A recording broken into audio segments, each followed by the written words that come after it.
4 80,000 Gauss magnets. They're donut magnets. The fuel goes right up the middle of them.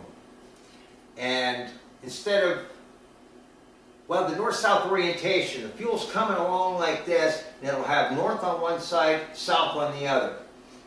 The next magnet, of course, it's going to want, north to south, so it spins the polarity and it just locks in automatically. So now you got north to south, and then it's south to north, and then it's north to south, and then it's south to north. So you have those snapping actions as the fuel goes up through. Oh, and by the way, it's heated. So you get the heat, and you get the magnetic field, which is snapping. When this thing was actually being produced, a lot of guys didn't even want to install it. They thought, magnets on the fuel line. But it's consistently delivering 10 to 15% gains on everything we're trying it on. It's just awesome product, remarkable. Again, I already went through the different tools and whatnot to come with it. Any questions on the magnetic heat exchanger? Does it snap like snap, snap, snap, snap, or does it make a spin, and does that matter? Well, it kind of does a spin. If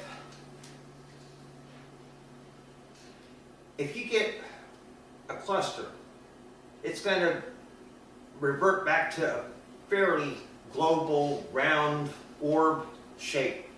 And then when it gets into the field, there are certain elements in that cluster that are going to be attracted to north, others that are going to be attracted to south. Put another way, the ones that are attracted to north are repelled by the south and vice versa. So it comes along and it gets into the field and it goes like this. So instead of being round, it gets skinny and long. Kind of like a rubber band, you're stretching it out.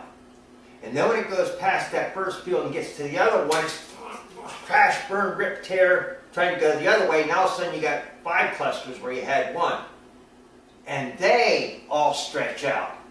And then you get to the next one and crash, burn again, and each one of those 5 clusters are now 4 or 5 clusters. Does that answer the question? No.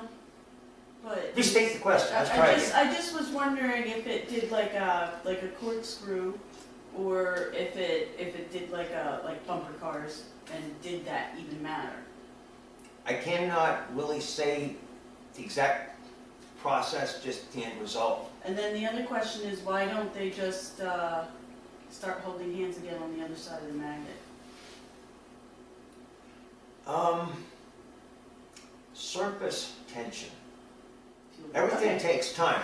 The whole snapping action makes things happen real fast. So going through those stages, it's fast, fast, fast. Once you get to the other side, if they're going to regroup, it's going to take time for them to regroup.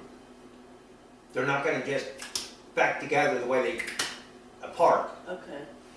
They'll migrate. Meander. Okay. Yeah. Any other questions?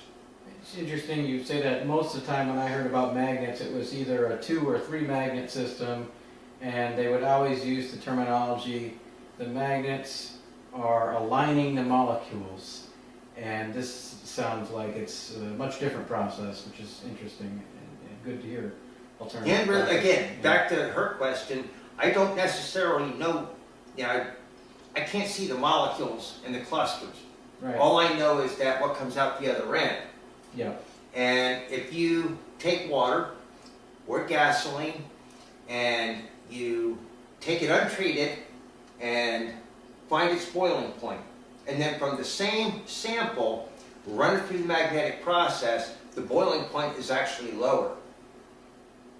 That is a resultant evidence. So we can look at the results and say, I think this is what happened.